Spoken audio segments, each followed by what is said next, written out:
Hi there. Let's examine business locations to foster spatial thinking and enhance skills in spatial technology. In the business world, it's location, location, location, right? Location is usually the factor in determining whether it will thrive or fail. I entitled this, Let's Have a Coffee Break. Let's have a coffee break.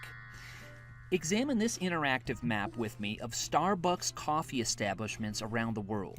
This map is based on ArcGIS Online from Esri, a tool that we will make much use of in this module. Here is the map. The map opens with a view centered on Manhattan, one of the boroughs of New York City. The data are displayed as points and also as a heat map. A heat map shows the relative clustering of data, with hot or bright colors indicating clustering of a certain variable or feature, and cool or greenish-blue colors indicating areas containing fewer of a specific feature or variable. Clustering. Let's talk about that for a moment. Why are Starbucks clustered in this part of the New York City metropolitan area and not in other parts? To assist your answer, use base map and change the base map to imagery with labels. Zoom into Manhattan. You can show the contents of the map by this button here to display the map layers, and then toggle them on and off as shown here, or you can make them semi-transparent from a menu using the ellipses choice when you click on and expand the individual layers. This is a global data set, folks, so we could enter Sydney in the search box to the upper right of the map and select Sydney, New South Wales, Australia. The map should look similar to this. Why are Starbucks clustered in this part of the city? Now, in the search box, enter Jillaby and zoom to Jillaby in New South Wales, Australia. Would you say that Jillaby is larger or smaller than Sydney? Do some research to back up your observation. Why, according to this data set, are there no Starbucks in this town?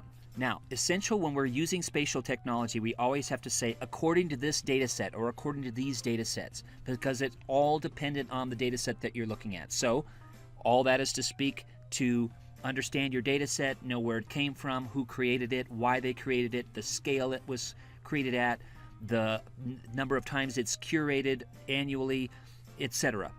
All that is important. So according to this data set, there is no Starbucks in this town. Think about the specific types of businesses now that you're familiar with. A petrol station, a convenience store, a concert hall, home improvement store, airport. They all have different population thresholds, don't they, that they must meet. Some are viable in a small town or even in no town at all, while others, such as an IKEA or other chains with a large footprint, need a large nearby population base to stay in business. Now let's talk about extending this lesson. With any of these lessons and data sets that we're using in this module, we've got to think about extending it. Maybe mapping businesses or Starbucks is not your thing. Maybe it's not what you're very much interested in. So think about extending this to other topics. But let's stick with Starbucks for a moment. How are Starbucks distributed in other major cities around the world? Shanghai, Chicago, London. Do some research on the headquarters of whatever business you're analyzing. In the case of Starbucks, it's Seattle, Washington, USA. Let's look at the distribution of Starbucks there. How close are these Starbucks to universities? Are they located on busy streets, on street corners or side streets? What kind of zoning is around these types of establishments versus other kinds of establishments? Who patronizes a place like a Starbucks? What other kind of products could you get there? What's the proximity that people are willing to walk or drive or ride a bicycle to one of these establishments versus another establishment? That's all part of spatial thinking that you're encouraging with the use of geotechnologies. How does the location of the headquarters of a chain, for example here, influence where, how, and the rate at which that chain expands? Name two other factors that influences if and when a business could expand. What two factors influence Starbucks expansion? Name two other chain businesses that has spread regionally, two that have spread nationally, and two that have spread globally. Which of these chains have you visited?